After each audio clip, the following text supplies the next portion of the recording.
validation, now I validate myself. Building inner strength, putting doubt up on the shelf. No more unnecessary drama, no more wasted time. Climbing higher constantly, making my own climb. Standing on higher ground, where excellence is found. My potential knows no bounds. Raising the bar, breaking ground. My network is my net worth. Choose your company wise. Surround yourself with eagles, not with sheep in disguise. Every interaction is a reflection of my brand. Quality over quantity, that's my personal command. Standing on higher ground, where excellence is found. My potential knows no bounds. Raising the bar, breaking ground. Whoa. I'm not just living, I'm manifesting my vision. Cutting through limitations with surgical precision. My expectations are my compass, my respect is my shield. To mediocrity and chaos, I will never yield.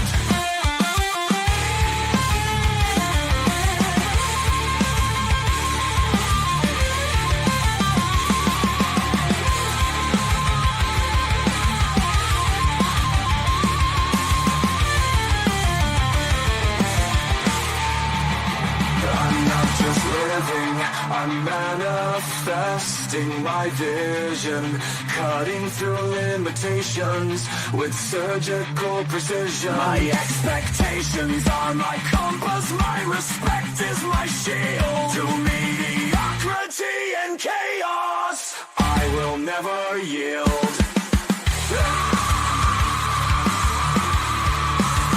Standing on higher ground, where excellence is found.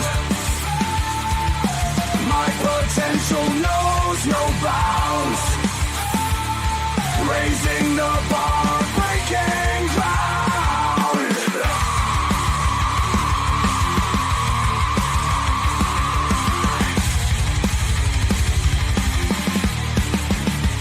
I'm not just living, I'm manifesting my vision.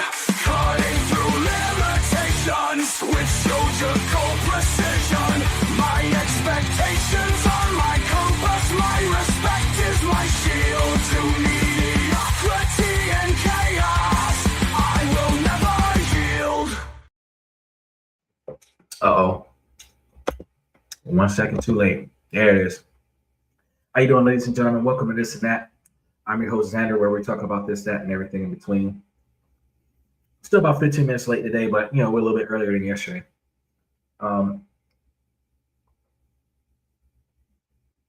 Gotta wait for Steven because this show is for Steven. He asked me about this earlier this week. One of the members in the membership. So I said I was going to cover it. So as soon as I see him in the comment section, I'll be able to go full force. But in the meantime, I want to make sure that you guys remember that, hey, we go live every night of the week, and we do not let the sun rise without going live. So while we don't always start on time, we ask you guys to like and subscribe, and then hit those notification buttons and match the reaction buttons while you are here. Being live 7 nights a week, we cover a different topic every night of the week. Starting off with Sundays, we do questions and comments from the fans. Monday, we get Monday, Tuesday, and Wednesday is about business and politics. So Monday, we talk about how politics negatively impacts your ability to make, save, and invest money.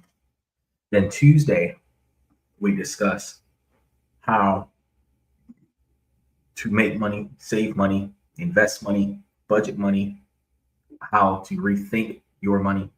And then on Wednesdays, we give you guys information about different countries around the world to invest in. So you guys are going to love that. Tonight is Thursday night. We're going to be talking about several signs of code switches. So I want you guys to hang out, hang tight, and rock with us because we got a lot of information for you. One thing we recognize is that after Wednesday, Thursday, Friday, and Saturday, we give you guys a lot of information about self-improvement, personal development, relationship topics, negotiation, socialization, building your brand. We've talked about promotions, raises, retirement packages, negotiating your severance packages, and then building your 20-year plan. So we got a lot of information that we provide to you guys that a lot of people don't think about that's already out there that can help you guys make more money, save more money, invest money in different ways, and just all around improve your standard of living.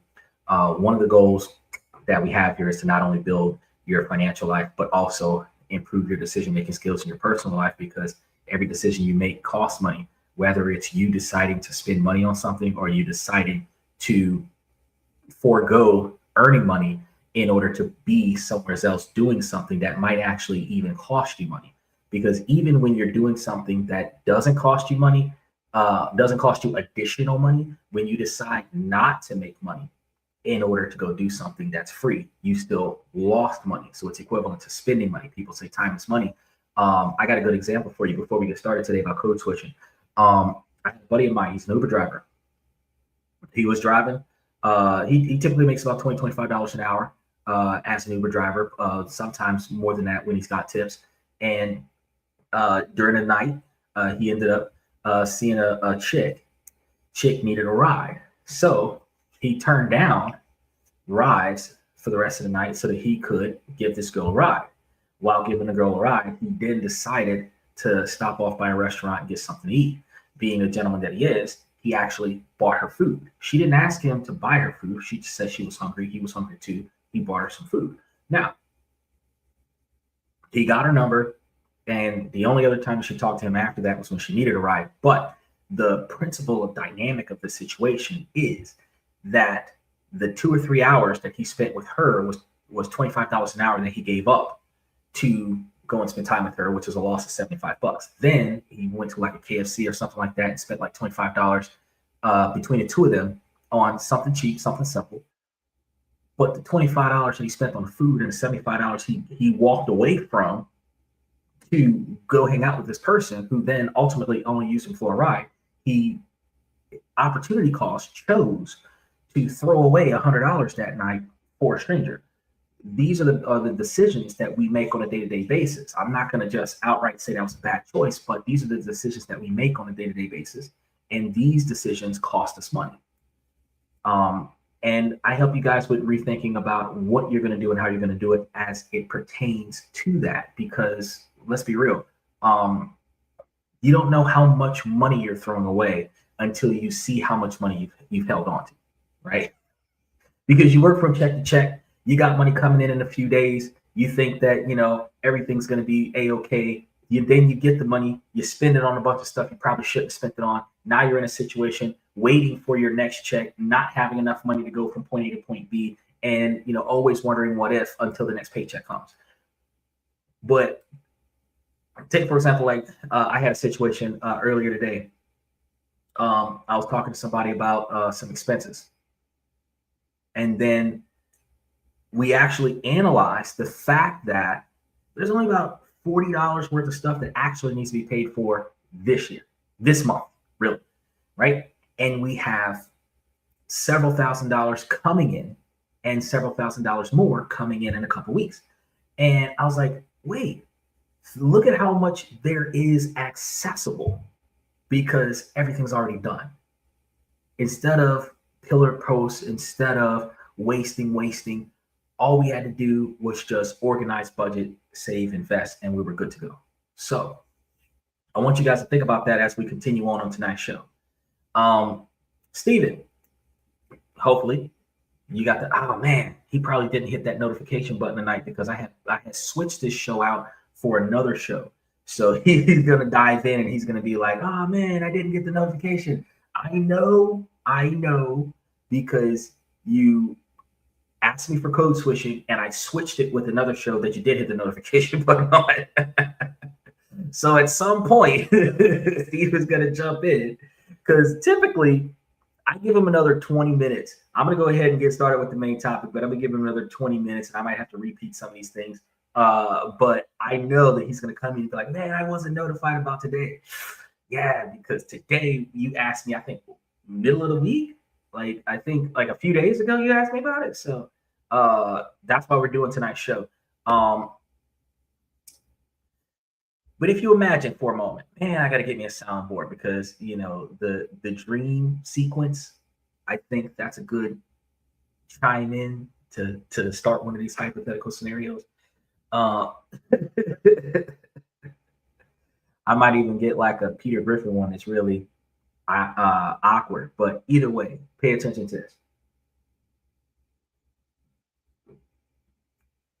You're in a meeting and you hear it, that voice. You know, it's your voice, but not quite.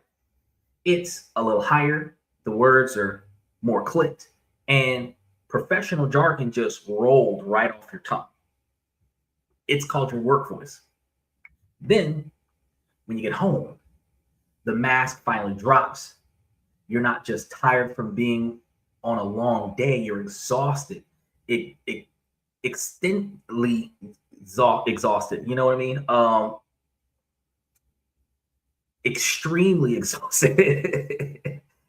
I can't think of the right word for it. It's just like it's drained from the performance that you didn't even realize that you were doing. You do realize that a lot of the times men are held to the mandatory requirement to hold so much physical strength.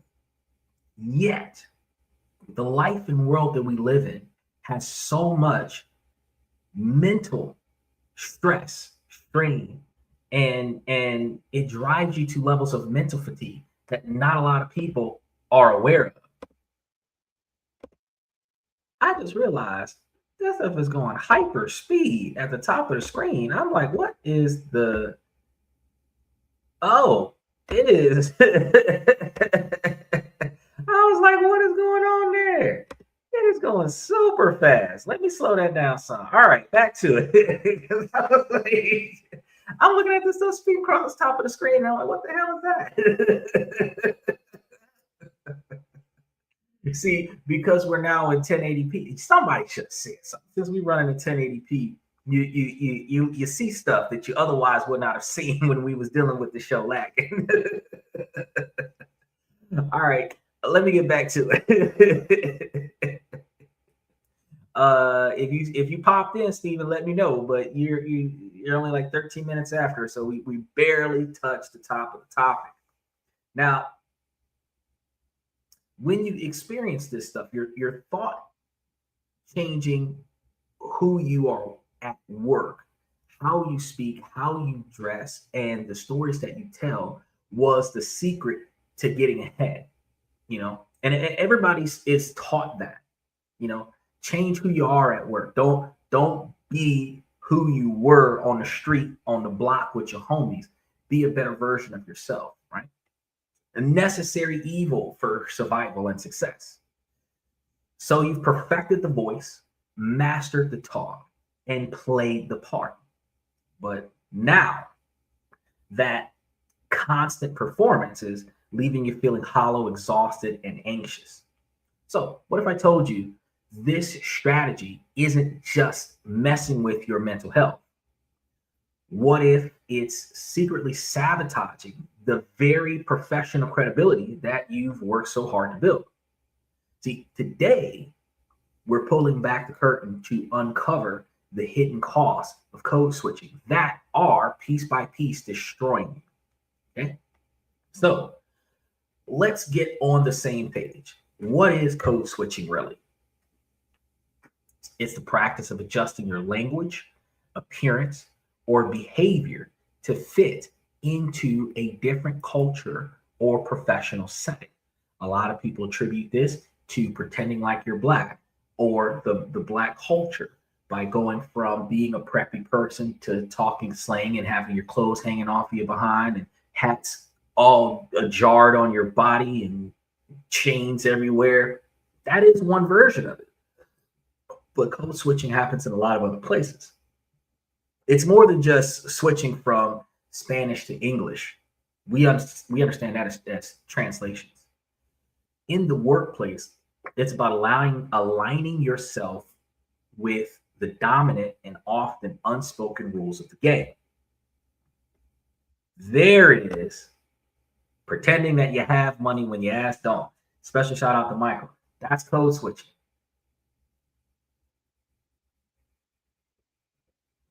Also, pretending like you got your shit in order when your ass don't. Your family is full of chaos, but y'all pretend like y'all are the Adams family when you're really the Adams family. Just the chaotic side, you know. You try to put that Brady Bunch scenario together, and really you're living a life of OJ and Chris Benoit when nobody's looking. You know what I mean? Code switching happens in a lot of places. So for many people, especially those marginalized groups, Black employees, Hispanic professionals, young workers, or anyone who's ever felt like an other, you've ever been thrown into a group of individuals that considered you people, code switching isn't a choice. It's a survival mechanism. It's a strategy to navigate bias and just be seen as professional. It might look like a Black woman deciding not to wear her hair natural to an interview. And you're going to be on one of these, because I know there's a lot of women that swear to God, oh, I just do it because I like to make changes. Women change their hair because they're not proud of the hair that they have. They're not going to admit this, but it is the truth. Because if you were proud of the hair that you have, you would wear it as it is, style it up as it is. When you cover it with a wig, glue stuff, sew stuff, knit stuff onto your head, it is not projecting who you really are. No woman is going to want to accept that, and they're not going to want to agree to that. But if you wanted a change, like y'all watch me 365 days a year, my hair might be up, it might be back, it might be forward, it might be to the left, it might be to the right, but it is the natural hair. If I want to do something different, you might see it braided one day, you might see some plaits one day, but it is all 100% my head. It's not going to be something that I bought at the store that I can only wash and reuse for a couple times, and I got to throw it away and buy me some more hair. It is whatever comes off of the root of my scalp, right? Now, the most of the women that we see, especially the ones that don't have naturally long hair, typically replace the fact that they're not satisfied with the length or texture of their hair and replace it with the length and texture of hair that they would prefer. That's a form of code switching. It's organized, disorganized, appearing that life is good when it sucks. Damn right. All variations of code switching. It might be an immigrant professional softening their accent to avoid being judged on their competence. And a lot of people want to speak fluently so that they can avoid being judged because of their heavy accent. Or it could be a young employee adopting a super serious and formal vibe just to be taken seriously by senior leaders. On the surface, it seems to work. Research has shown that this kind of adaptation can lead to more interview callbacks, especially for minority candidates who whiten their resumes. Right? A Cornell University study even found that Black employees who code switch are often seen as more professional by both Black and white colleagues. It's a tool for impression management, a way to signal that you fit in.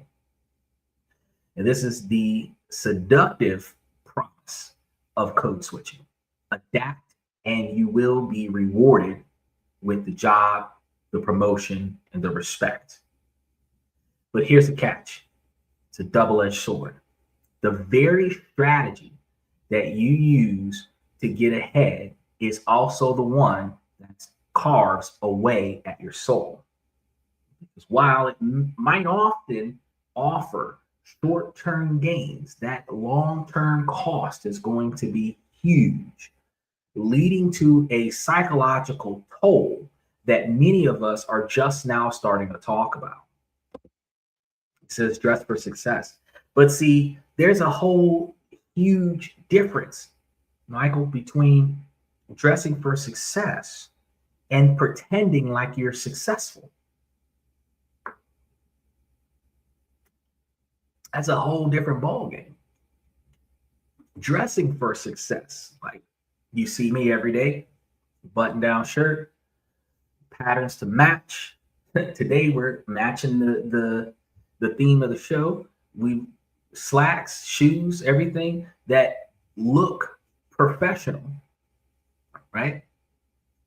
We say dress the part. You don't want to be dressed like a common criminal or a rapper or something, trying to get an office job where everybody wears suits. So you dress the part. Is it you dress like a social worker? I doubt it. Because a lot of the social workers that I see, they don't dress like trash. They just, slacks and like a polo shirt kind of thing, to prevent from doing like booty shorts and halter tops. But I kind of outshine them in every outfit that I have. It is what it is. But I do dress professional. I do dress for ultimately the expectations of success. But I'm not dressing to be something that I'm not or present myself in a fashion that I'm actually not. That would be counterproductive to my alternative motives, because my initial motives is to be at the top of success to some degree, and my alternate motive is to have a long-standing image of success along the way.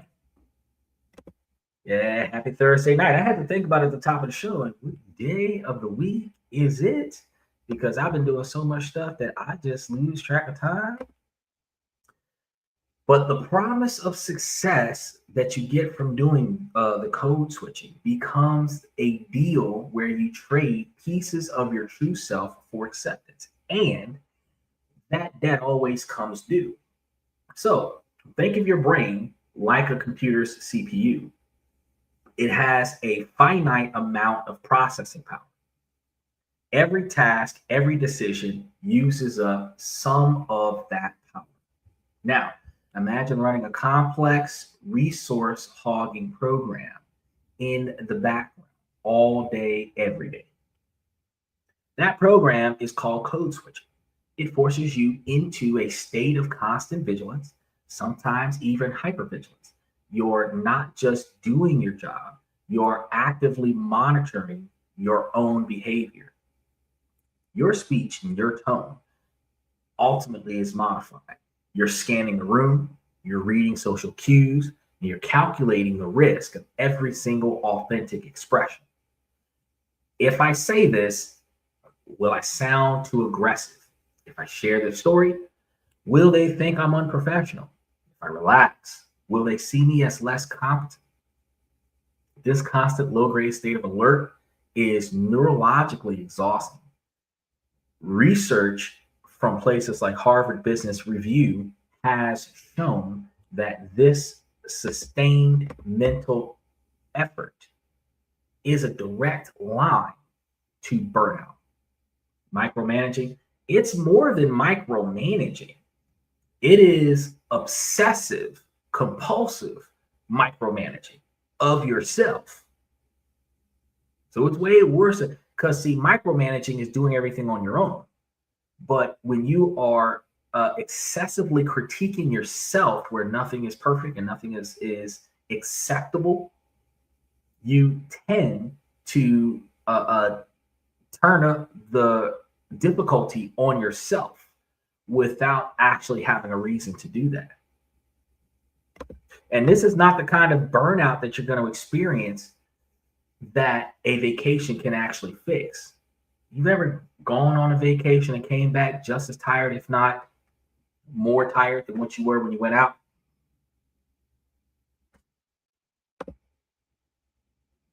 Compulsive obsessive behavior, yeah, they they switch them around, and OCD is obsessive compulsive disorder, but it's not really a disorder.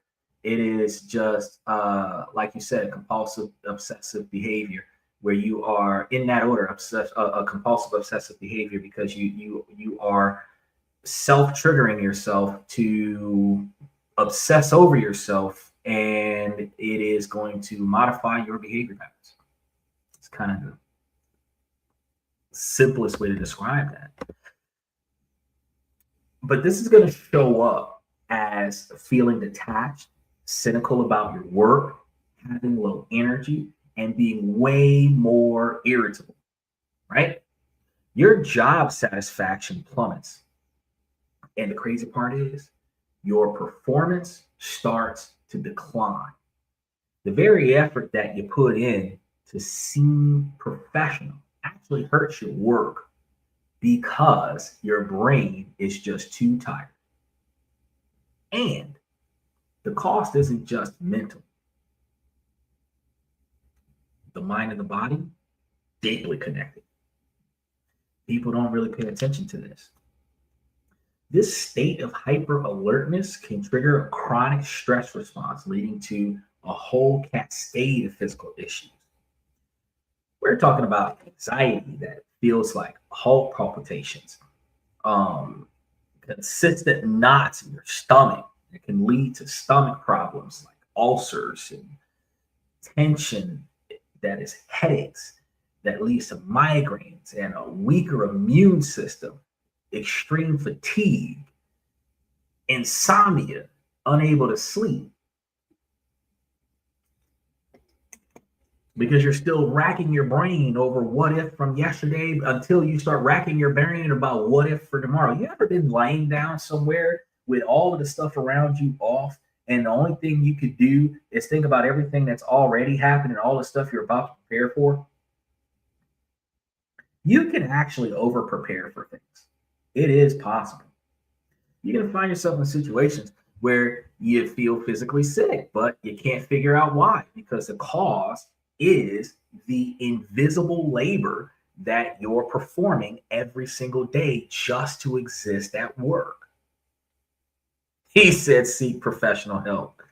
I mean, that could be one of our solutions for today, is to go get you some professional help. But ultimately, before we start throwing a bunch of money at professionals, because a lot of the solutions to a lot of the problems that I've covered on the show is talk to a therapist, or talk to somebody that you trust, that's not necessarily a friend of yours. It's not, might not be in your inner circle, but that person might be able to be somebody that you can confide in every now and again.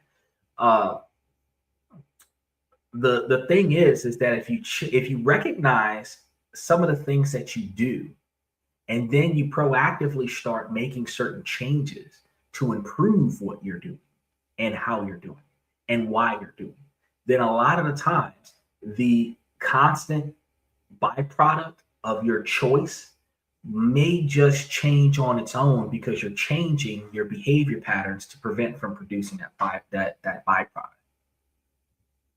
A lot of the times there's self-help capabilities. Now, in severe cases, yeah, go get you some professional help.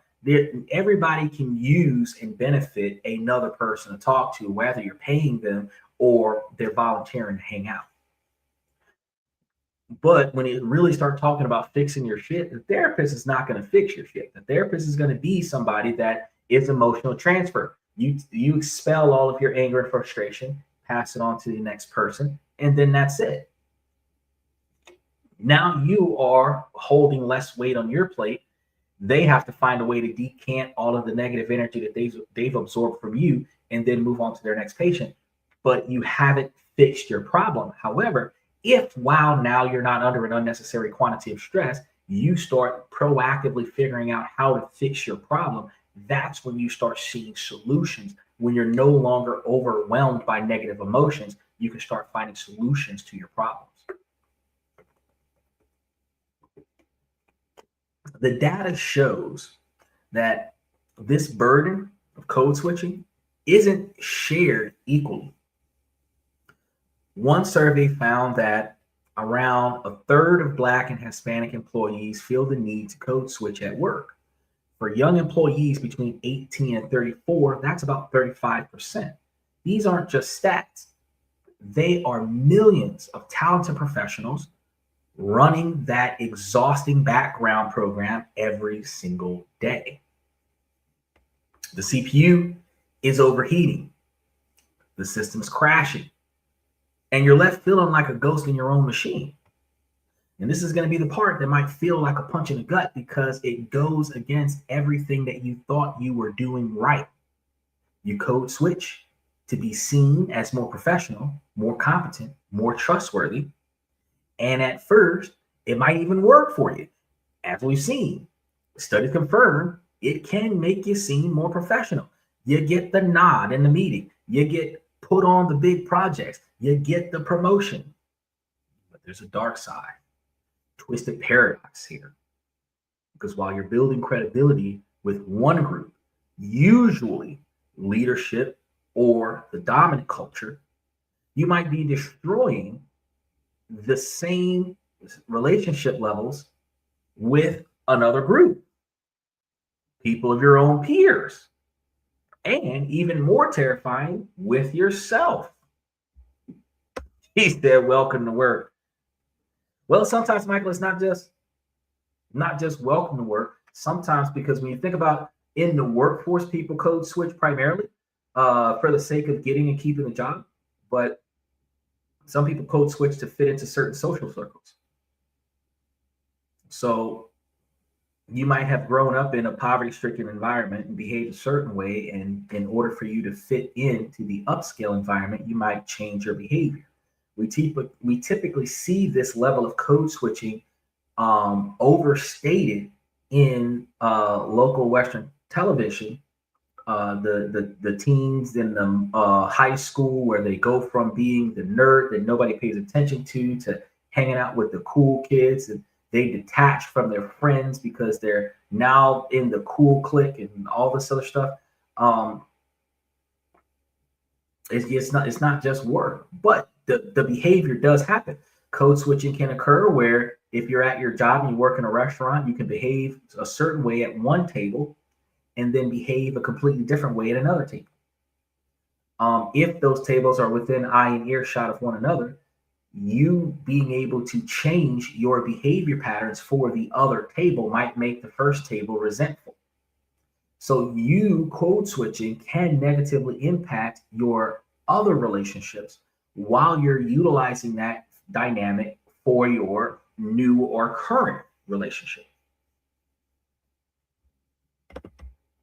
When you constantly show a curated, polished version of yourself, you become inconsistent. The person your team sees in a high stakes client meeting might be totally different from the person at a casual team lunch. The language, the energy, the vibe, it all seems to shift, and people are going to notice that. So they might not call it code switching, but they sense that something is off with you, that you're not genuine 100% of the time. We're all actors in life. To a degree, we are. We are putting on some sort of a public spectacle of ourselves for others in society so that we can be accepted as whoever we self-identify as. So I can agree with that. To some degree, we are all actors in our own life. And the irony of that particular statement is that we're not always the main character of our own life. Sometimes we're a background character in our own life. And that sucks. Now, the lack of genuineness is going to be the enemy of trust.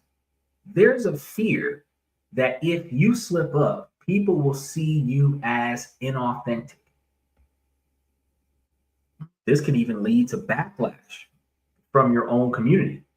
Research has pointed out that the acting white accusations, where people from your own racial or ethnic group might see your adaptations as a kind of betrayal, call you a sellout, right? They see you as someone trying to distance yourself from quote unquote your roots, and trust starts to break down between you and your old crew. They wonder which version of you is real, and they wonder, can I trust you at all? Or can I trust any version of you now? Right? Sometimes you just gotta get up on the stage. True, but the old saying, break a leg if you get up on that stage and exit in the wrong direction. If you have not fallen in life once, you have never lived. Yeah, I can agree with that. Logic dictates that, what do they say? The saint is just a sinner who fell down and got back up. It's a good saying. The fact is, you got back up. Doesn't matter how far you've fallen, where you've gone in life, the fact that you are here now, back on your feet, making it happen, you did what you had to do, right? So you got to be proud of where you are versus where you were. If you're on the upswing, if you're on a downward spiral, you got to start making some changes and do some damage control, right? Now, the worst part about losing faith in your groove, the act of code switching can sabotage your ability to build the deep, authentic connections that are the real foundations of professional credibility. Real influence isn't built on perfect presentations. It's built on mutual respect, vulnerability, and the trust that comes from people knowing who you really are. When you're playing a character, you keep everyone at a distance. You stop them from seeing the real you, and the you with unique perspectives and genuine insights that are the greatest professional strengths that you need. I told y'all that he was going to do that. There is Steven. It is about time. The show today's show you tagged, I had to reschedule that show for a different month so that I could do your code switching show for today. So with the day that you asked me to cover this topic, I replaced today's show with this topic. So you didn't hit the notification button on this show. You hit the notification button on a show that I believe I relocated to June or July, because I put it back into the rotation so that I could get your code switching done sooner. Because I know when you asked me about it, I said, okay, I got to put it in there. But I had already had all of May completely filled up. So because I made the adjustment, any new shows that I add after you've hit the notification button, you don't go back in and recheck all of the shows every day. So you don't know if all of the next 5 or 7 shows have been selected for notification. But I haven't gotten to the part that answers your question, because so far, first of all, Michael said, you're going to fall in life more than you will ever be successful. That's true. He said, hey, Steven. He said, I'm slipping. I'll start from the beginning after it finishes. Yeah. Because today we were supposed to be talking about something that had something to do with the women. That was what today's topic was originally supposed to be about.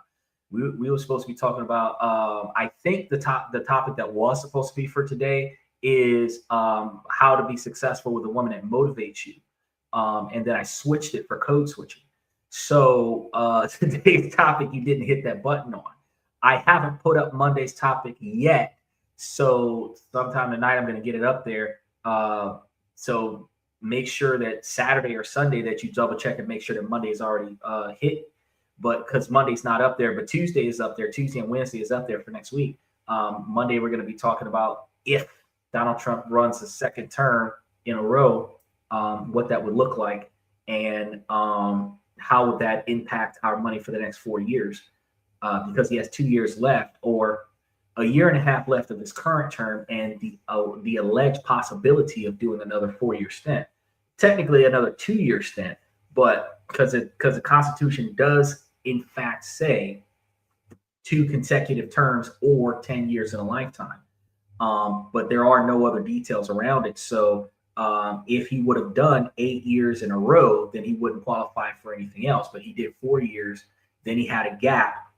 He's doing 4 more years. He has the capabilities to do 2 more years after that. Even though the presidency is supposed to be for 4 years, if he did 2 years and he brought Vance on as vice president, he did 2 years and then stepped down 2 years in and gave Vance the opportunity to run the final 2 years as president, and then he would still Vance finishing off his the second 2 years, he would qualify for 2 more elections, which means that Vance could then run for 10 years total. So he said, speaking about women, there is one in my class I might I might ask out. Yeah, that's where we get started. I'm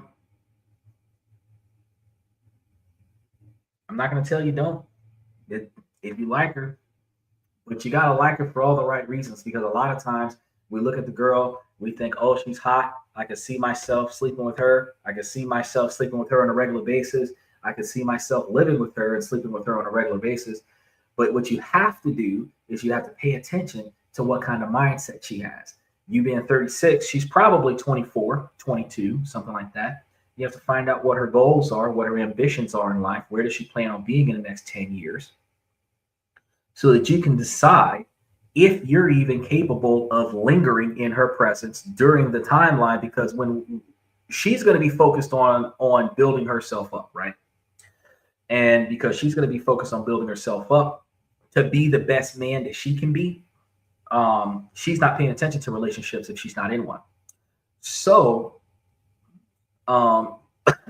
in order for her to fit you in to her chasing her dreams, she has to determine if you have the values that will aid her in successfully getting out of college and potentially getting the job that she's looking for. Not saying that she's going to use you, it's just saying that you're not a priority. You know, if you're not going to be a burden, her mindset might be, let him swing. But a lot of the times you're going to find yourself doing study groups with her. You're going to find yourself accompanying her to college activities and stuff to that effect during your college years. And while that can work, and while you can have a relationship after college, and while you can get married and have a large family where y'all met in college and everything to that effect, the concern that I have is that you still have to figure out where you want to be at in the next 10 or 20 years. And if that location, figuratively and literally, is within the realm of her location. Because, not a lot of people go to college in their home city and state. Let's imagine she wants to go back to where she came from and she doesn't live where she's going to college. That kind of throws a wrench in whatever your future plans would be with her, unless you're planning on moving there too. So, yeah, you really got to get that part first. So my thought is that because you guys have a mutual location that you guys exist, instead of asking her out, this is going to be pro-status advice. Y'all go to school, to the same school. Y'all have the same class. The best bet is invite her for a study session on campus outside of regular class time. You can meet her in a food court. You can then find another location that's quiet, secluded, that not like completely secluded, but not distracted by a lot of people having activities and doing what college kids do. And then the two of you can talk, hang out, do your schoolwork together. One of the things that I found that is probable but it requires you to be bold and motivated about this, is for you to take over a classroom. Now, your tuition allows for you to utilize any facilities on the college campus for appropriate reasons, as long as you're not interfering with the educational process. So an empty classroom that you verify is not being utilized for teaching, that is an unlocked door for a full hour, you can access that classroom for that full hour. So if you wanted to grab some lunch and you and your colleague want to go and sit in this class, especially if the class that you have class in has nothing going on for an hour before class starts, y'all can like pick up something at the food court, come to class, y'all can sit at the class, y'all can sit next to one another, do a little bit of studying, talking, hanging out, maybe listen to some music, and then when the teacher comes in, y'all can start like getting tightened up and ready for work. And that would allow for you to get to know her better in a reasonably cheap environment where you're not exhausting anything more than your time. You get to find out not so much her history, but her future, and then pay more attention to if that is what you plan on investing yourself into. Now, once you get that understanding, then of course you can ask her out, because you guys would have established a baseline. Michael says, question, do you think money should marry money? That's an interesting question. And then he said the only appropriate thing that he said after that was student lounge. The student lounge is a good place to go. The other two places, I wouldn't even put them up on a screen because they're not appropriate for you as a person. I can give two shits about whether or not it's appropriate for her. For you as a person, it's not appropriate. For the other two options that he put up there, specifically because you want to know who you have in your presence before you start bringing them closer to your home. And then before you start getting physically intimate with the person, you need to be sure that this is the person that you want.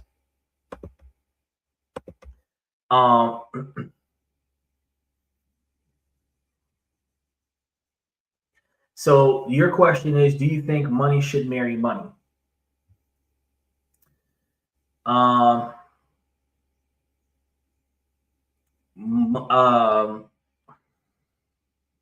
So if you're trying to maintain generational wealth, it is more effective for a family background of money to marry a family background of money, because in a divorce, the division of wealth would leave everybody with the same quantity or similar quantities of money.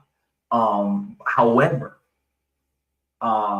if one of you has no money and the other one has money, when you divorce, one of you may have to give money to somebody else, and that is a complicated scenario to be involved in. So I do believe that once you get yourself a certain level of financial stability, that you should align yourself with people of the same status or greater. But the hypergamy theory only works with women, because women, no matter how much they make, always want a man that has more than her in order for her to be considered equal, because she's going to take control over his stuff. So if she makes 150,000 a year, she's only going to find value in men that make 175 to 200,000. So her making 100 to 150,000 a year, she's not going to have value in a man that makes 50,000 a year. She can do everything that he can do for herself 10 times over, because she's got it like that. And the Western culture women do not have value in allowing a man to fulfill masculine roles, even if she's capable of doing it herself, because of their upbringing. They grew up in a single family home. Mom did it all by herself. The women are going to grow up believing they can do it all by themselves, and then they don't know how to be a partner, because if she's got it, she's got it, she's got it, then what is he going to do? And that's when she finds herself in a position of, I can do everything all by myself. And that takes away from the value of the man. And then with the lack of value in the man, she loses respect for the man. And then she never finds a man that she's willing to stay with, which is a large quantity of issues. Now, Michael said, well, I invited her home and studied. Well, Michael, 35 years ago, 55 years ago, 65 years ago, you could have invited her home and y'all actually would have studied. In 2026, when you are inviting someone, when a man is inviting a woman to his house in 2026, not homework is the one thing you're not doing. Now, I know I did tell you guys about the first date where you bring them back to the house and y'all cook dinner together, because you're going to be performing an activity in the kitchen. But however, we also have to recognize that if you guys have a lot of chemistry between the two of you, y'all might find yourselves doing it in the kitchen. So, you know, the fact that one-on-one personal isolated activities can lead to physical intimacy, it is inappropriate for you to have the mindset of inviting her back to your place when you don't know her name or her last name. Always set up something in a public place, a place that she's comfortable with, that she might be familiar with, a place that you as a man are safe in, because at the end of the day, you do not want to be caught in a position where accusations can be made against you that will compromise your success. Female doctor, and he's a doctor also. Well, a female doctor can find herself marrying a doctor. A female doctor can find herself marrying a surgeon. There are some situations where a female doctor might find herself marrying an RN, but a female doctor is less likely to be seen with a shift manager at a McDonald's. So you got to think about that real quick. Female doctor is less likely to be seen with a door hub, like the guys that hold the doors open for the rich, even though those guys make a shit ton of money, right? Valet Parker, stuff like that. The female doctors are not going to, because of the ego. He says, question, do you think people add more to a story than really is there? That depends on what kind of story they're telling. So if you're telling a story where you fucked up, you're going to leave out a lot of details.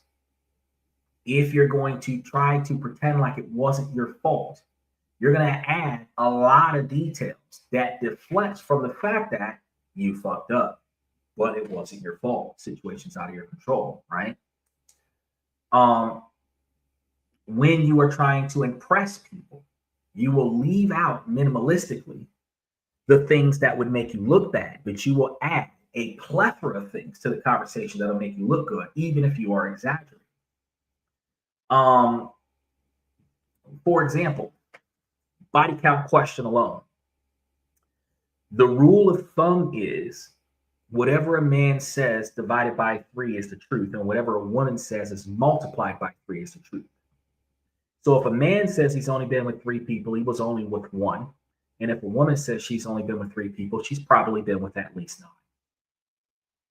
They both gave the same answer, but there's some false information there. She withheld her true count to be perceived as more modest and more virtuous. He exaggerated on his count to be seen more as a socially acceptable stud. So depending on what the story is being utilized for, depends on whether or not people add more to a story. However, will they project something other than the facts in order to win somebody over? Yes. Will somebody use a series of facts in a short period of time just to win somebody over? Yes. The dynamic is strange, and it's not gaslighting. You're just peacocking is what we call it. Where, you know, when a peacock unfolds all of their feathers, and they're showing off all their pretty feathers to attract others, right? As men, we peacock by projecting ourselves, telling stories about ourselves, things that we've done that makes us seem like rugged, aggressive men, things that we've done, places we've been, things to that effect that will impress people, like a pirate telling pirate stories about himself, like a war veteran telling war stories about himself, right? So that's going to be one of the things that's going to change things. He says, if I'm in class with her, I'm sure we know each other's name. That's not true, Michael. So in college, in 2026 college, because I know that 50 years ago when you were in college, everybody was proactively able to get each other's names. In college now, everybody stays to themselves, sit in their own individual chair, on their headsets, on their computers, doing shit, writing notes, talking to the teacher, and then get up and walk out. They don't pay attention to the person sitting next to them until they're working in a class where the teacher assigns group projects. The only other time that you start communicating with other people in your class is when you're failing the class and you start looking for other people in the room who know more about what you are failing so that they can tutor you in succeeding. But you are only looking for a tutor to succeed in the class. You're not looking for another person to hang out with, right? So in this situation, if Steven's been interested in a girl in the classroom, unless the girl knows his name because the teacher has called on him in the class a couple times, she probably doesn't even know who he is. He has to introduce himself, which puts them at the exact same dynamic that they would be in if they met each other in the street. The only difference is that because they go to the same room every week at the very least, or twice a week every week, in a college setting, she is aware of his existence if she has to pass him on the way into class or on the way out of class. He says some sugarcoating in the story. Yes. Now that's going to happen. Sugarcoating in the story. Hi, I'm Mike. I'm Mike. What's your name? Yeah. Now that's gonna be the start. That's gonna be the start. Introductions. What's your name? She's gonna give you a name. You're gonna ask for her number. She's gonna offer her social media handle. And I'm gonna tell you again, if you want to maintain direct communication with this girl and she's gonna offer you her social media handle, I would just tell her I don't have social media. I appreciate it. I thought that we could, like I said, study, hang out, get to know each other, stuff like that, pass this class, move on like champs, stuff like that. But, I don't have social media. If she's not going to give you a number, it's all right. It's a pleasure meeting you. You said her name is Linda. It's a pleasure meeting you, Linda. Just walk off. Eventually, if she has any interest in you, she will circle back on your ass and she will offer you that phone number. But if she don't, no love lost. And the reason why I say it like that, because even in modern 2026, Steven is 36 years old. Steven and I grew up in an era before the internet. Even though the internet happened close to when we get into our adulthood, we have to recognize that social interaction started with face-to-face conversation. We didn't have cell phones back in the day when we were kids. We started getting cell phones at teenage, 16, 17, 18 years old, because that's when cell phones started happening. But we actually had landlines where we would talk to each other at the house. So I would just meet you places. So true. If he was to just say, hey, I can meet you here tomorrow and we can do X, Y, and Z, and we start with meeting one another in the same place at the same time, then start sitting next to each other in class, talk to one another and leave it on a strictly platonic scenario, that would be the most appropriate way to do it. And really, when you're doing any type of interaction as a man these days, it is more effective for you as a man if you are communicating with this woman. And after you finish communicating with this woman, you leave it on her to ask you for a number. Less likely she's going to do it. However, you will find that platonically interacting with women with no intent to get their number, no intent to see them a second time, no intent to progress this to a one-night stand, no intent to turn this into friends with benefits. It was just a good conversation and I'm gone. You will build a reputation of mutual respect in your area because he's on a college campus. This girl sees you respecting her personal space and everything to that scenario, not hitting on her, not making a pass on her. And you got to understand, women are going to expect getting the number means he wants to get laid. So getting her number is making a pass at her. If you are getting her number for the sake of class, it's less intrusive. But if you're getting a number agenda-wise for class, you are part of the class. And once the class is no longer a priority, neither are you.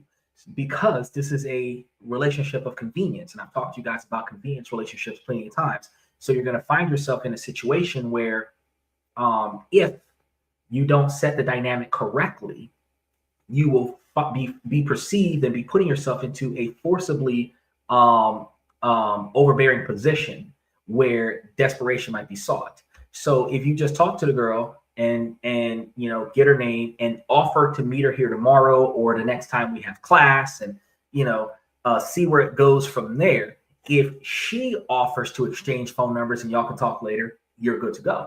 She gives you her number, you reach out to her, something casual, because you want to make sure that you reciprocate, but you don't want to push the relationship in any one direction. You just sit there and let it linger, let it fester, let it boil its own head, right? Because you know that you've got a woman of value if she's going to progress the relationship. Michael says, cell phones, no cell phones. There's a phone booth on the corner.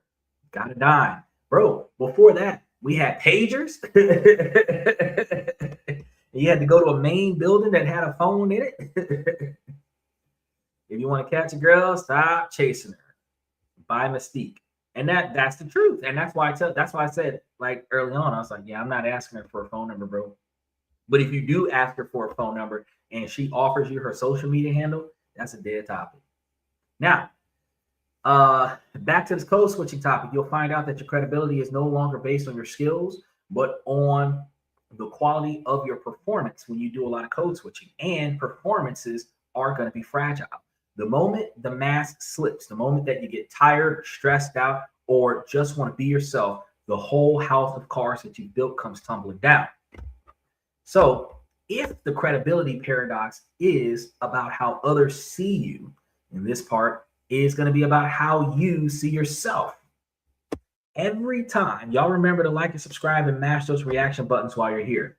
Every time that you code switch, you send a subtle, powerful message to your own brain. The real me isn't good enough for this particular space. Each flattened accent, each swallowed opinion is a tiny betrayal of your core self. This doesn't happen overnight. It's a slow erosion of your identity. At first, you could see it as a tool, a costume that you can put on and take off.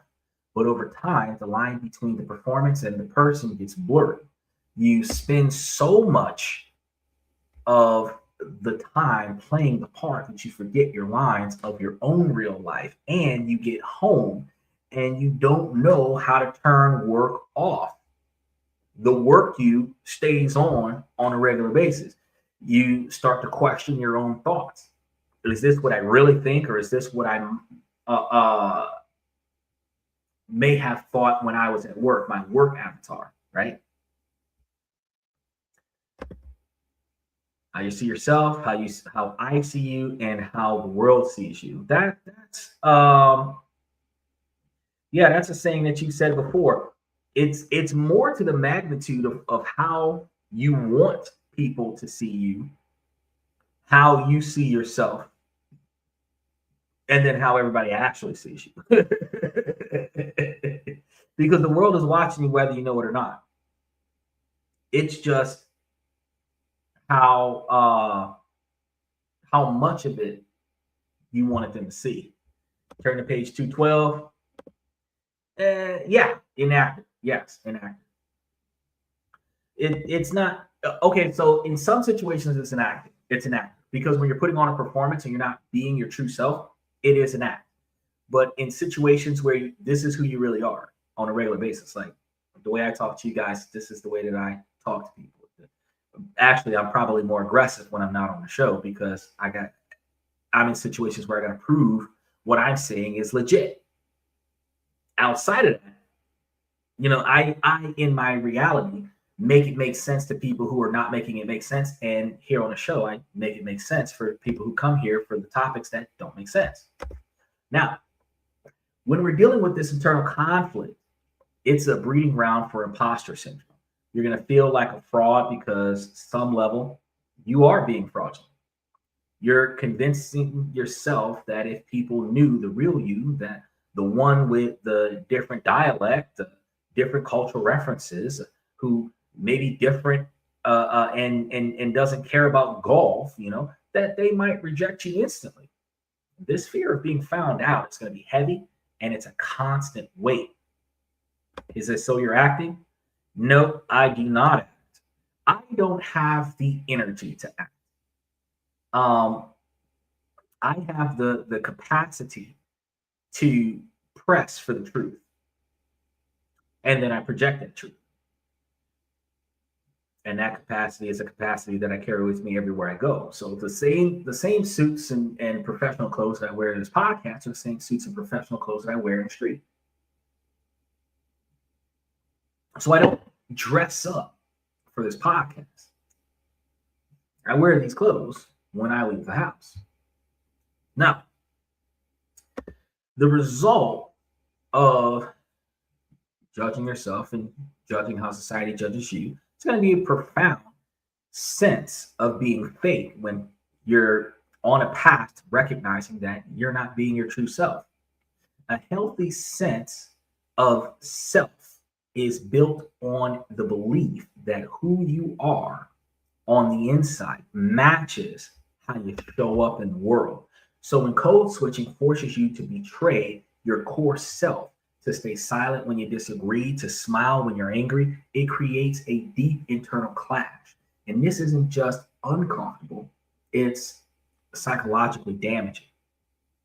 This constant self-suppression can lead to identity confusion, where you lose touch with what makes you you and your unique perspectives born from your unique life that is your superpower at work. And it is going to be the source of your creativity and innovation. But when you spend years sanding down your edges to fit into a perfectly round hole, that you lose that particular power. The costume becomes your skin, and you're left wondering who you were before you even put on the costume.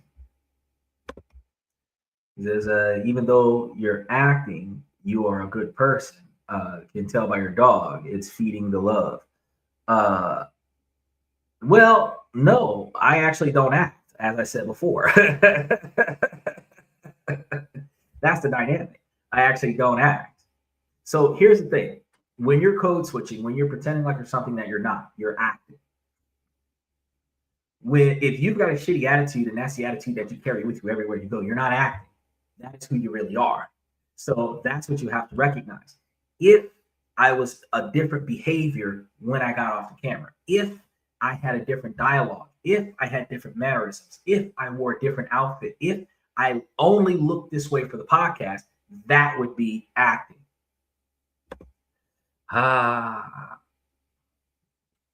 Well, I guess you could say I am a poor actor because since I'm not acting, I would definitely not qualify as an actor to be gauged on the realm of acting.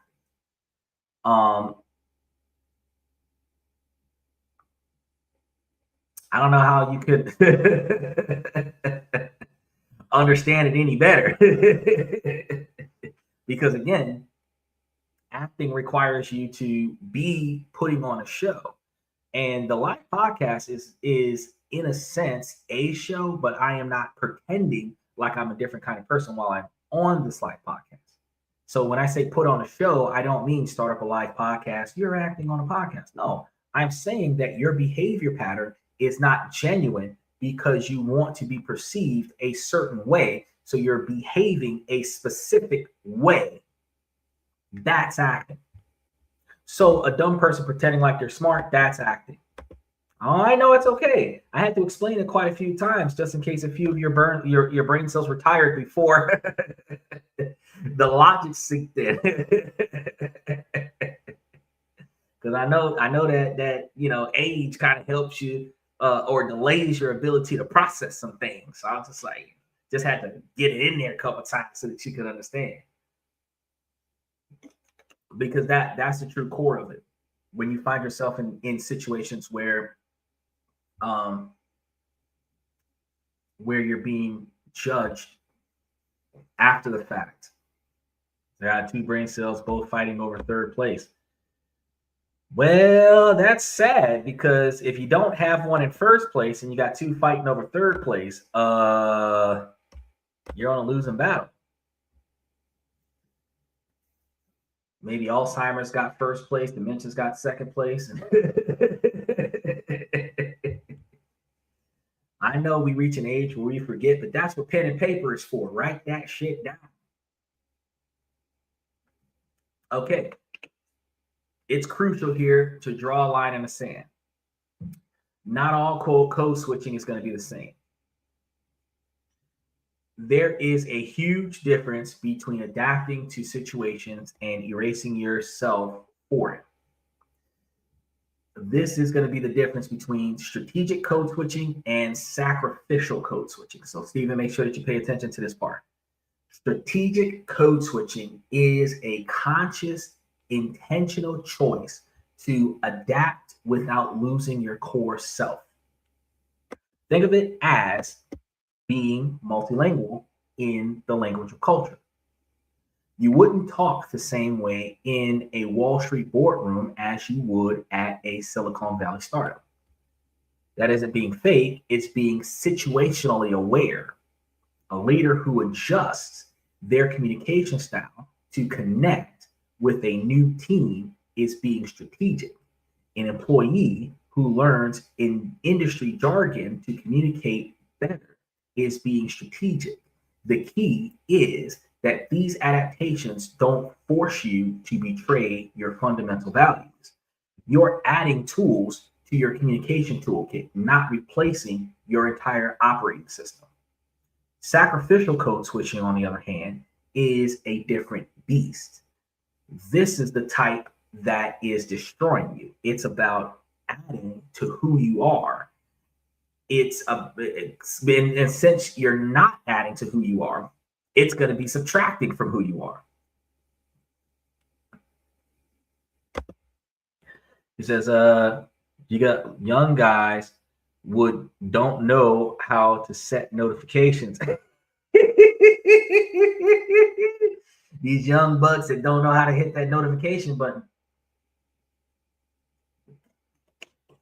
on all the upcoming shows. But y'all need to hit those reaction buttons for the entire show.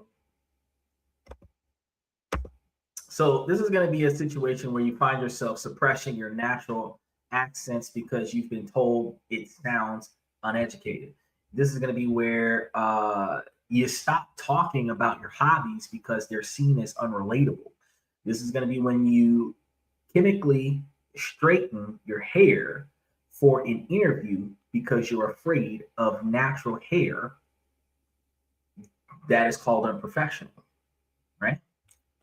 This is code switching that is driven by a need for psychological safety in environments that feel hostile to who you are.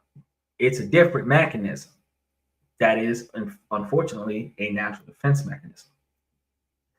An estimated 77% of Black workers and 66% of Latino workers say that they feel the need to engage in this kind of switching driven by a basic safety and economic need. It's not a choice for advancement. It's a perceived necessity for survival. Sacrificial code switching is what leads to the burnout and anxiety that we've talked about because you are actively killing off parts of yourself to become accepted. Strategic adaptations is a skill. Sacrificial adaptations is a wound. And it's critical that you learn to tell the difference. While we often think of code switching as a conscious choice to fit in, some of its most frustrating forms are completely unintentional. It's not always a calculated move sometimes. Sometimes it's just an automatic reaction, a glitch in our social programming. You want to think about it like a teacher who spends all day with young kids. They might come home and without realizing it, speak to their partner in the same simple sing-song voice that they do with the kids. It's not patronizing. It's an ingrained pattern of behavior. Similarly, many people find themselves accidentally mirroring the accents of a person they have been talking to, or one that they're currently talking to. This isn't a conscious plan to build rapport. It's a lizard brain thing called the chameleon effect. When you start emulating somebody with a heavy accent, you start speaking with the same heavy accent, your brain is just trying to create a social glue between you and the other person. The problem is that when you catch yourself doing it, it can feel deeply embarrassing, as if you've lost control of your own voice. You said we do that to our dogs. Yeah, we do. We talk to our dogs like we talk to children, but I don't go from talking to my dog the way I talk to children to talking to my father the way I talk to my dog. No, I talk to my dad the way my dad used to talk to me when I was a kid. Just use less curse words. My dog gets certain dialogue, and that's the only thing that's getting that dialogue. If I get 2 or 3 dogs, they'll all get the same dialogue, right?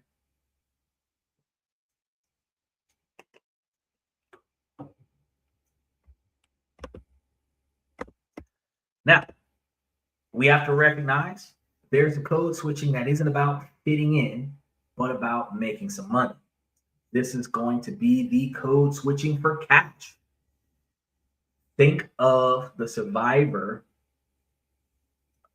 in this scenario that is a server who finds that adapting a folksy southern yawl and a bit of a drawl dramatically increases their tips. Survival. Is it their authentic self? No, but it provides a direct material benefit.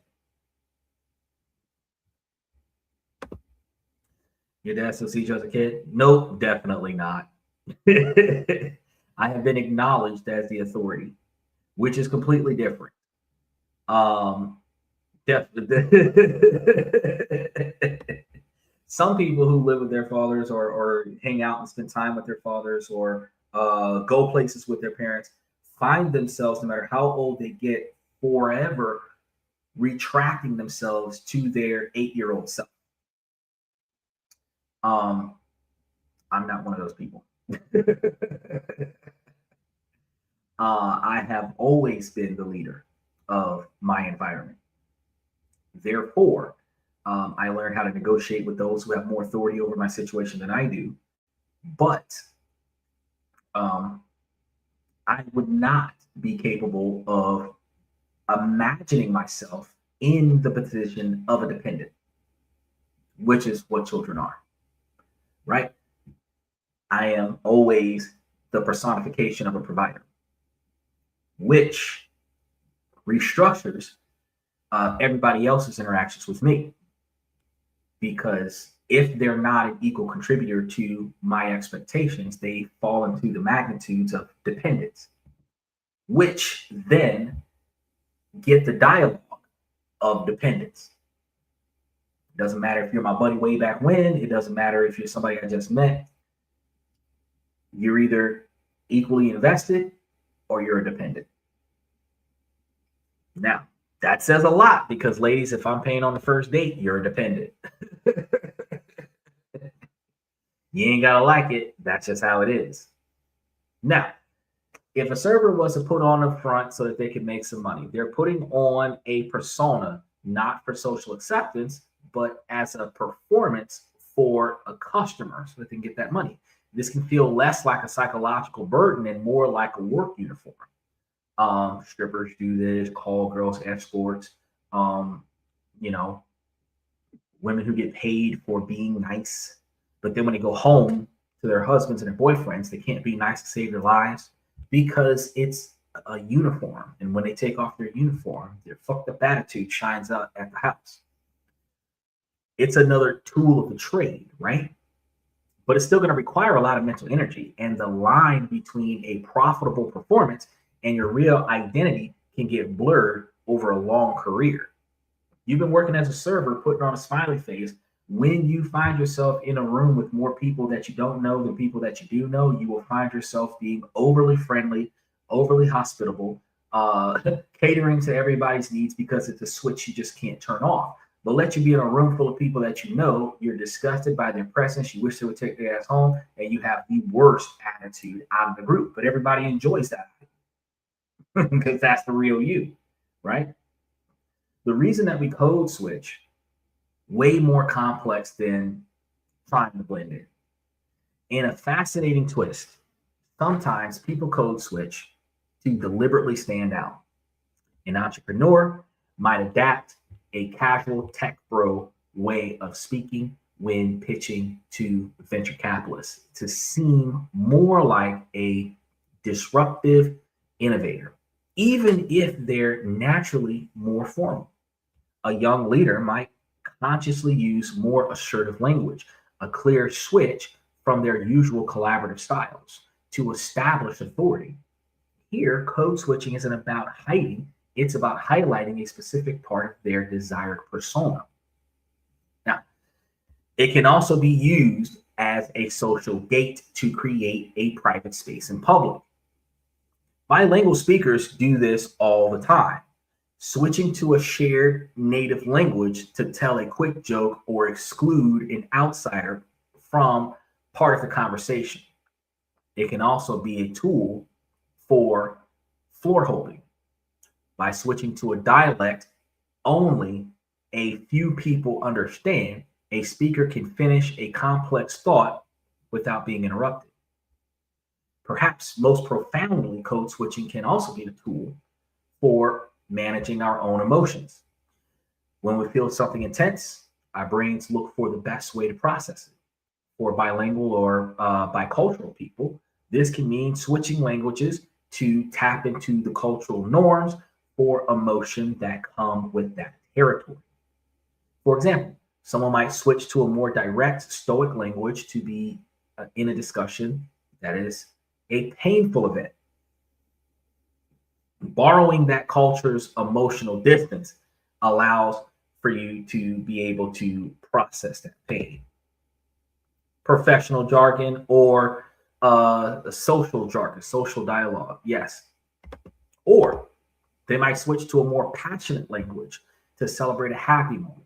It's like having different emotional toolkits, using language to find the right container for a feeling that's too big for just one identity to hold. Now, for entrepreneurs, leaders, and anyone in charge, code switching is a unique and tricky balancing act. On one hand, being able to adapt your communication to connect with everyone, investors, employees, customers, whoever, is a superpower. This is a strategic code switching at its best. It's reading the room and tailoring your message to build trust to everyone or the majority of the people in that room. A founder pitching a bank will use different language than when they're rallying their development team. A CEO on the factory floor will have a different tone than when they're in the boardroom. This flexibility is often celebrated as high emotional intelligence. It shows that you can bridge the gap and create a sense of shared purpose. However, this is still a dangerous tightrope walk.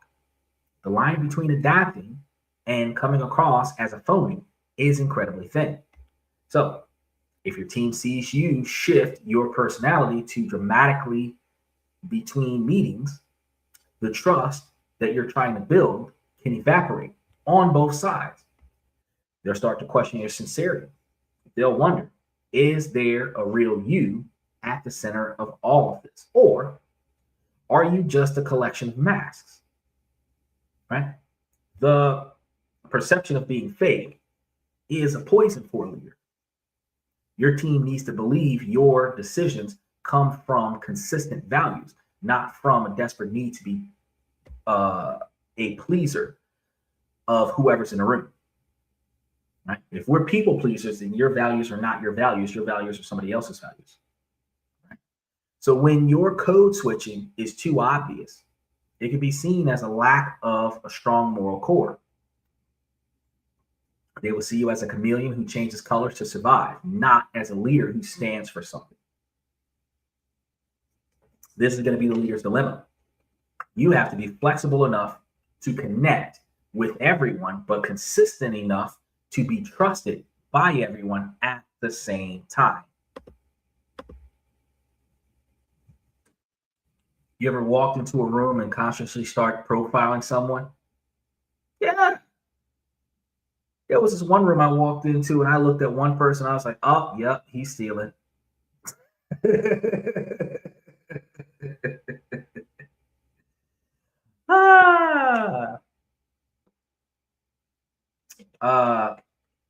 Because he was black. Yeah. I've walked into one of those Vietnamese Arabian stores, and if I see them for some reason organizing the product too close to where I'm shopping at, I'll look over there and I'll treat them like Boys in the Hood. Howdy up at night. And no, that's not what I was here for. Is he living at home? That's a good question. Is he living at home? Now, it's easy to frame this whole thing as a personal problem because it does affect you directly more than it affects somebody else. You just need to be more authentic can be a way that people spin this, but let's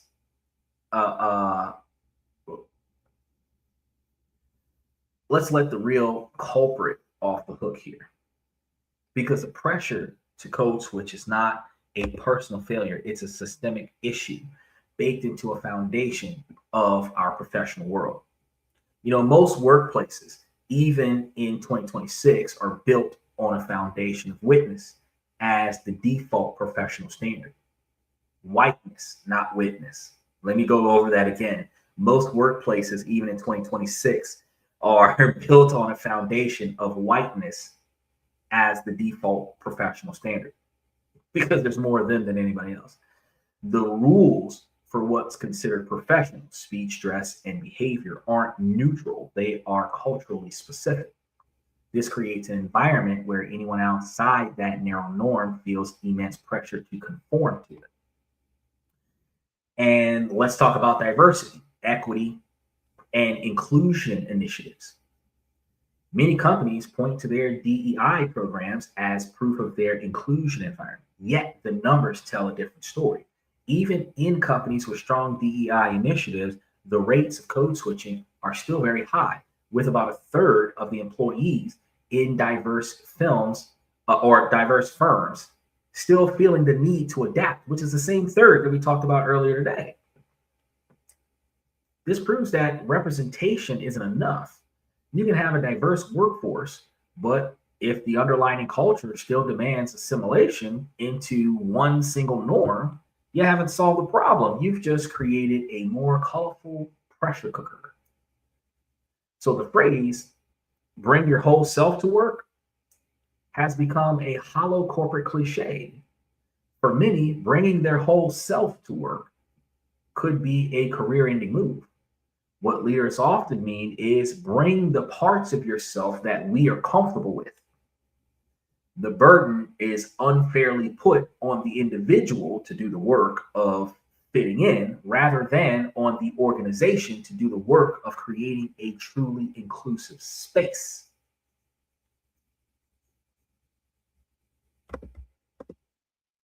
It said, I'm told today being white is a minority. That's wrong. Special shout out to Blue. He said, Unc, I got a first date tomorrow. You got any advice? Yes, relationship advice is more given to you on Sunday when you have random questions on the show. Also, we do have other shows that we have scheduled for throughout the month that's going to be giving you information about relationship advice. So since you have a first date tomorrow, you've already passed.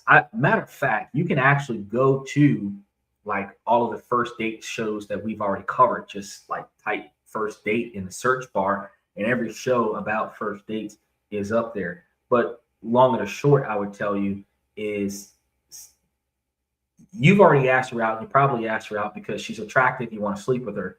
So you're starting this off on the wrong foot because your motives are inappropriate, incorrect for your success, right? Specifically because you're going out on a date for short-term gain. You're looking to hook up with this chick at some point. And you're willing to spend whatever it costs to hook up with this chick at some point. If your finances were tied to your long-term success and your mental decision-making towards this date was to determine if this woman was valuable towards your long-term success, then you would take her somewhere that costs very little, if no money at all. That is a quiet place where you guys can pay attention to each other, and you can determine if she holds some level of value outside of the bedroom that you can benefit in your life to meet and achieve your goals in a more effective fashion. If you're the kind of guy that is paying attention to giving her the things that she needs and promoting herself, then you are already halfway there. So she's guaranteed, if you're the good dude that's going to give her whatever you can give her and be that protective provider. The problem is she has to be the kind of woman that is going to reciprocate to the magnitude of making sure that all of your needs outside of the bedroom are met, because all women believe that sex has to be given in any kind of social interaction at some point. After a man does or spends so much money, women believe that sex is going to be expected, if not a social norm to be offered.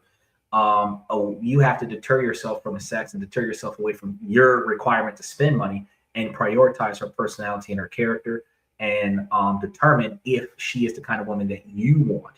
Then you lay down the ground rules of what you expect in a long-term relationship and find out if that's something that she's willing to master. Also, in our membership, we have things like the girlfriend contract that sets the ground rules of how things go between the two of you guys, so that if she's going to follow along with these types of agreements, you find yourself in an easier situation because you now bind each other to an agreement of interactions with one another. So start with little to no money, and pay attention to like what your priorities are versus what she's willing to do. That's all the shortest term, because today we're sitting over talking about code switching. Just the shortest term, that's what I would recommend for the beginning. So if you want to know like what I've already given out as advice is like one of the best days to have, which does cost a little bit of money, but it just depends on how you do this. If you find out what their favorite meal is, your favorite meal, y'all go to the grocery store together, buy the ingredients. Whoever pays keeps the leftovers. Y'all go back to somebody's house, your house or her house. So if it's your house got to be clean. Whoever has the most dishes to cook with, and utensils to cut stuff up with, that's the house you're going to, right? Now, if it's her house, she's got to be willing to allow this to happen. But we're going to cook dinner together. It's going to be the first date. We're going to go shopping for dinner, and then we're going to go cook dinner together. That's the whole date. You guys are going to work together as a team to make her favorite meal, to make your favorite meal, and then you guys are going to sit down at the table or wherever you're going to be at and eat together. This full-on activity should take about an hour to 2 hours at the grocery store to buy stuff, and then you guys are probably going to carpool back to the house to somebody's house, regardless of the travel time for that, it should take another hour to 2 hours for each person's food, which accommodates a 6-hour afternoon. And then you guys are going to eat together, which should take another hour to 2 hours, which is an 8-hour day. Now, that one date, though, you guys' abilities to work together as a team to make something fantastic shows that you have somebody that you can build with. And if you guys can do that without arguing, fighting, losing your cool, or whatever the case may be, then you've got to follow up. Otherwise, you've got a bunch of groceries. He said, that's what I'm talking about. Hello, Michael. Beloved though, M, and eventually that. Michael says 56 to 58% is correct. I'm wrong, but by 2040, it may change. Interesting. He said, is this date for love or for sex? It's for sex right now, but eventually it's going to be for love. He said it the other way around. He said, no, it's for love. No, it's for sex right now. But eventually it's going to turn out for love, because most men don't operate on love. Your initial visual attraction to the person is a primal instinct for procreation. So you're ultimately attracted to this girl because you want to sleep with her. You want to get to know this girl because you want to sleep with her. And then after you sleep with her, if the sex is good, you want to sleep with her again. This is going to lead you into a long-term relationship because you have a consistent sex partner. It is a procreation thing. It is a primal instinct. You're not attracted to her because you like her intellect, where she's been around you talking. She's a smart person, and that's why you're talking to her. Because you could have a cup of coffee with this girl because she's smart and you just want to listen to her talk. If she was a capable person, you would want to be involved in projects with her, activities and stuff to that effect. But if you saw her from across the room, you saw her from across the street, you saw her down the road, you were outside, she was inside, she was outside, you was inside. She was in the car, you were walking, she was in the car, and you changed your direction of travel, your mode of intent, and redirected all of your attentions from what you was doing before you saw her to talking to her, getting her number, and establishing a baseline for a date. That was sexual attraction. So your initial contact is you want to sleep with her. Her initial response is, I might let him. So she's interested in going out on a date with you, but she's not in it for the right reasons yet. You didn't get into it for the right reasons, but after coming to tonight's show, hopefully you change your perspectives, because if you do, you're going to be more successful. Not necessarily more successful in getting laid with her, but more successful in whether or not you're wasting a lot of your money on a girl that is not going to be here forever, or you're going to deter yourself from a short-term chaotic relationship that is going to take a lot of psychological and emotional stress out of you, in addition to a lot of money. Because what we have been doing before I started this podcast a few years ago, men were buying their way into a woman's attention, and they would continue to rent that attention until they're married. And if they don't make it to the marriage, they rent that attention at a very high price. The more expensive the first date was, the more expensive everything else after that is.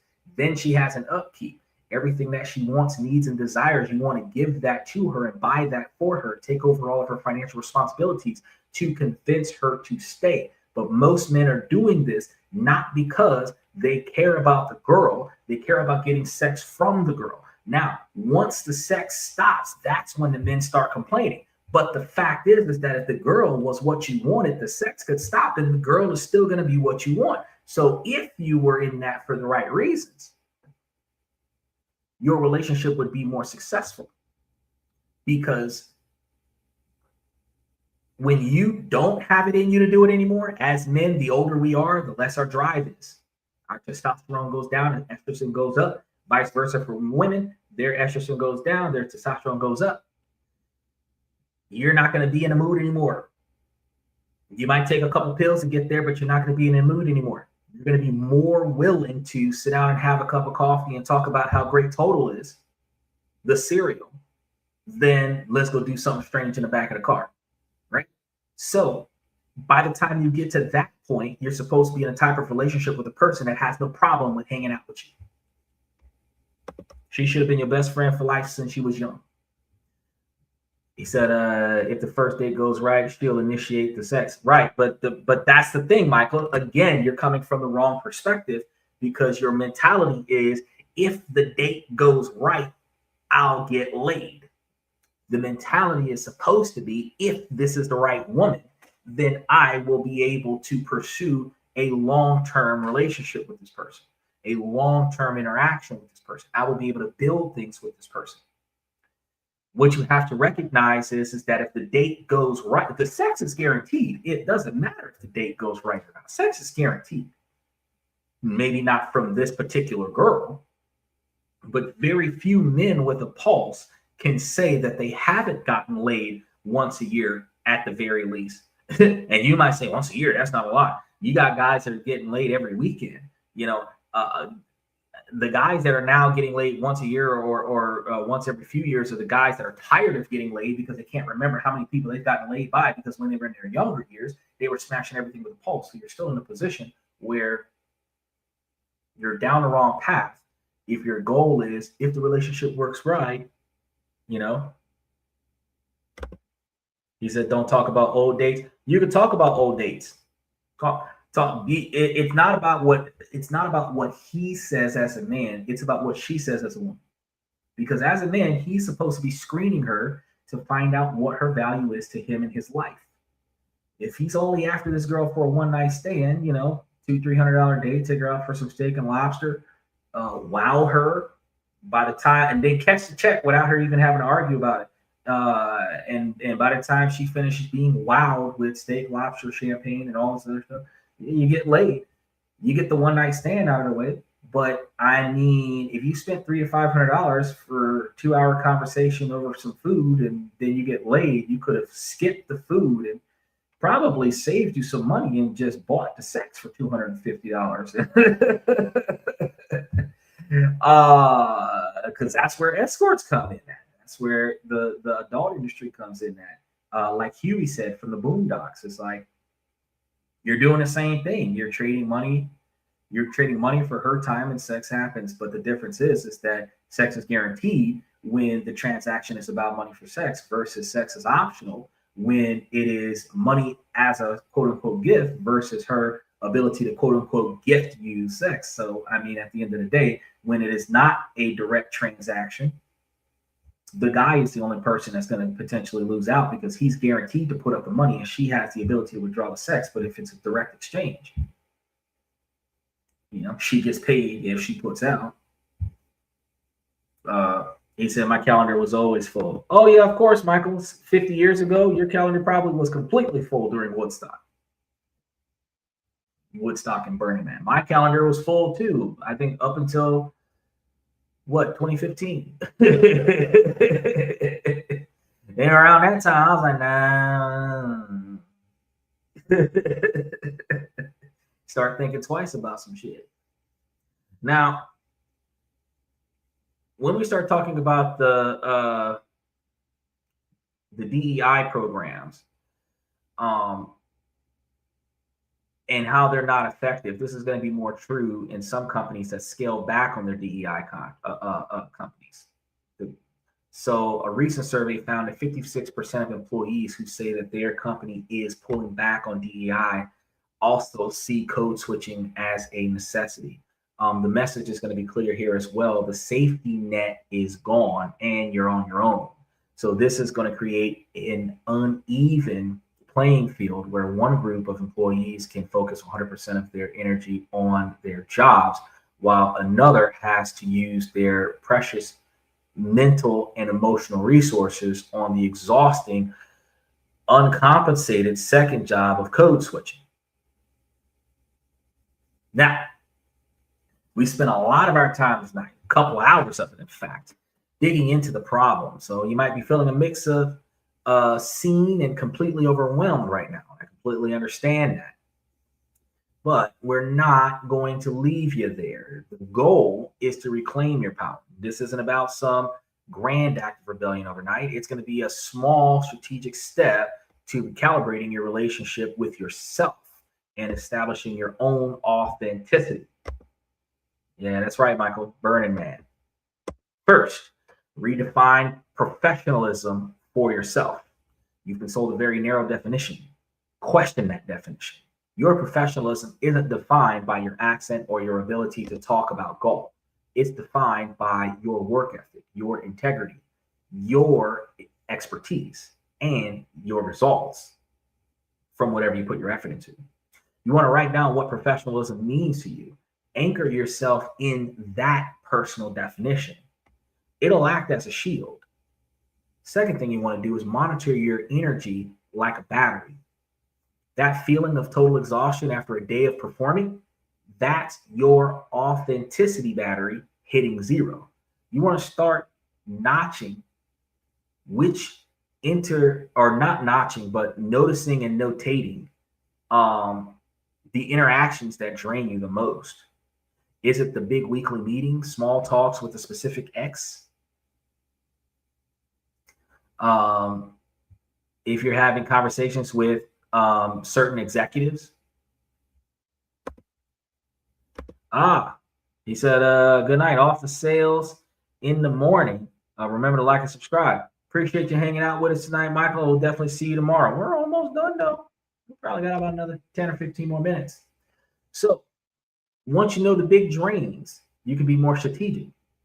Maybe you give yourself 5 minutes of quiet time before and after that meeting to recharge. You can even frame it professionally. I need to go heads down to focus, which is code for I need to stop performing so I can actually do my job. Third, you want to try microdoses of authenticity. You don't have to show up tomorrow as a completely different person. That's going to be terrifying. Instead, run small experiments. Wear a piece of cultural jewelry. Use a word from your native language with a trusted colleague. Share a small, real story about your weekend. See what happens. Most of the time, the world doesn't end. These small acts build courage and slowly expand your comfort zone while building a good rapport with the people around you. Fourth, you want to give yourself permission to be inconsistent. The same way I come to the show and I'm not always on time. It's become a routine. Right? You've been told that your persona has to be consistent. Let that shit go. You are not a brand. I mean, we can build one, but you're a human being as well. It's okay to be multidimensional. Reframe your code switching history not as a lie, but as a survival skill that got you here. Thank it for its service. Now you're just evolving that skill into something more meaningful and effective. Finally, especially for my bilingual and bicultural folks, actively seek out dense code switching environments. These are places where switching between languages and culture is going to be normal. In ERG, a community group, a network of friends, in these spaces, the mental cost of switching disappears because everyone's doing it. It's not a performance. It's a shared language. These spaces are your charging stations. They remind you that you are not broken, that you're brilliant. You know, if you are a leader or an employer, you guys got to listen up. You guys got a choice. You can keep benefiting from a system that forces you to and your employees to wear masks, or you can do the real work of building a culture where they don't have to wear a mask. First thing you got to do as a leader is you have to model authentic leadership. This isn't about being perfect. It's about being real. You want to share your own moments of uncertainty. Admit when you don't know something. Promote and showcase different communication styles on your team so that they know that this is good to do. And then when you champion diverse voices, you send a powerful signal that there isn't just one right way to sound like a leader. Second thing you do a bias audit of your company's norms. Look at everything. Does your dress code penalize certain cultures? Do your standards for professional communication favor one narrow style. I remember working on a job where I never wore the uniform. I made my own custom uniform and went to work and wore that because what I was doing better represented the company than everybody else. They didn't tell me nothing. I could do whatever I wanted to do, however I wanted to do it, as long as I did not bring down the value of the company. I set a different standard. And a lot of people wanted to get it the way I had it. So you got to question the unwritten rules. Why do meetings have to be run a certain way? Get curious about cultural assumptions baked into the organization's DNA. Third, move beyond performative DEIs. You already seen Donald Trump dismantle DEI in the federal government. Workshops are a start, but they're not enough. That's like going to a concealed carry class where they only let you pull the trigger one time and tell you that you're good to go. You've experienced discharging a firearm. That's not where it ends. You have to go and get it done after that. You've got to learn more about it. You want to truly empower your employee resource groups, your ERGs, to be agents of cultural change, not just party planners.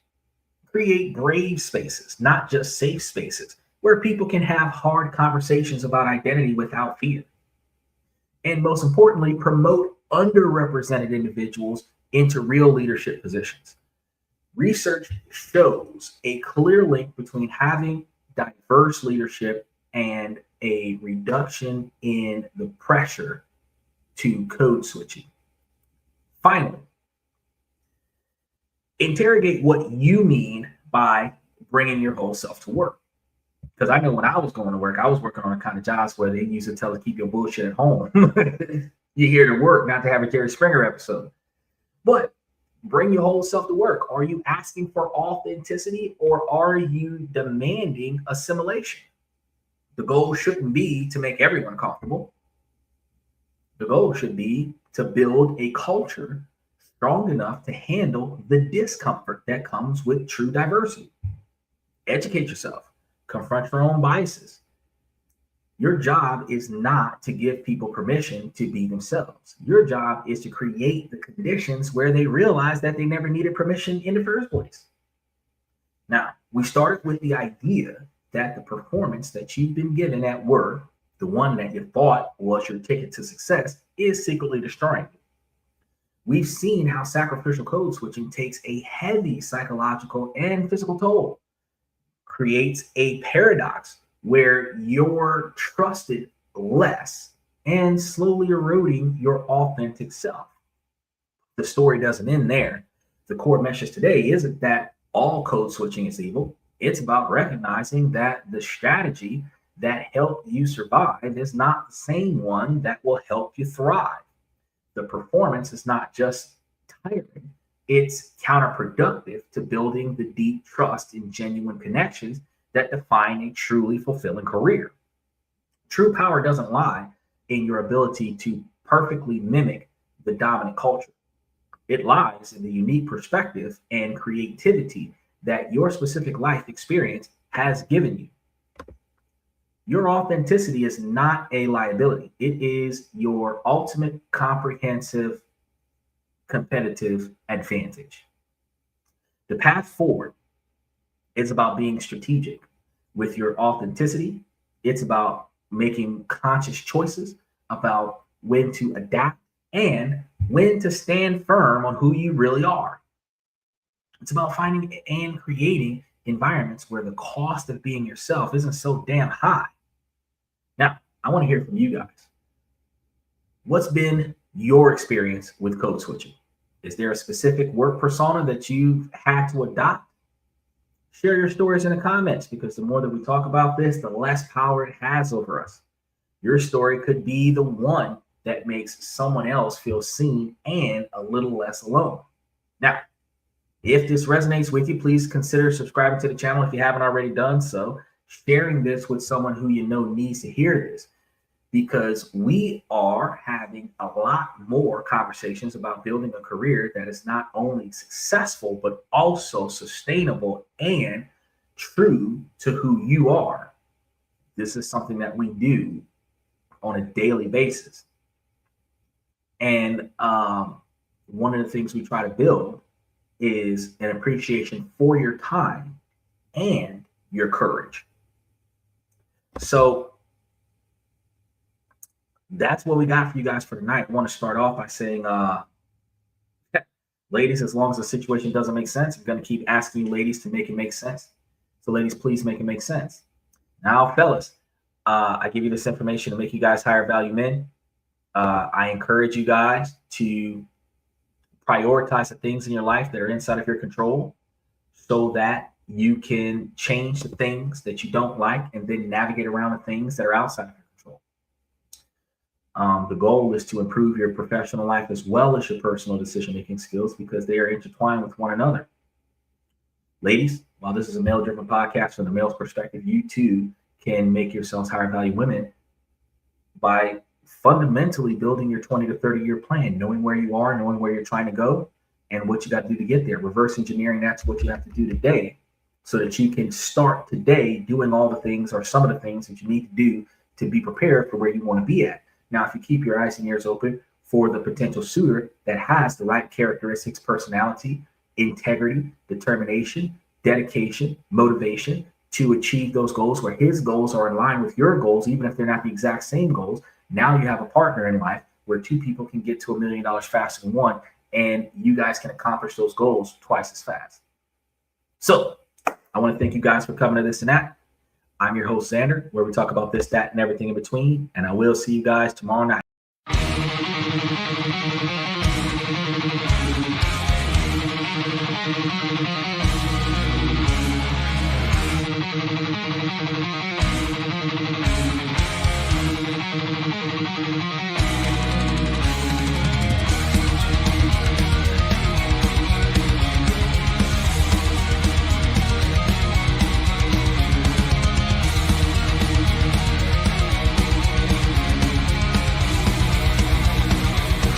Higher ground.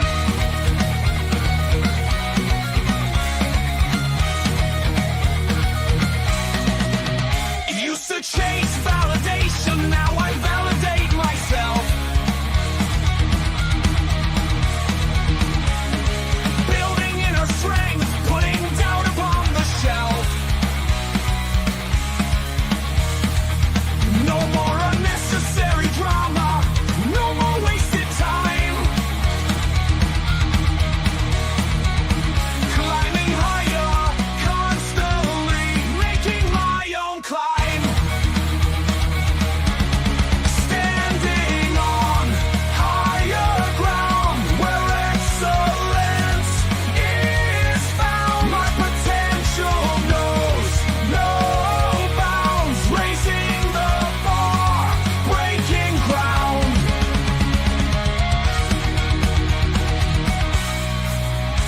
My network is my net worth. Choose your company wise.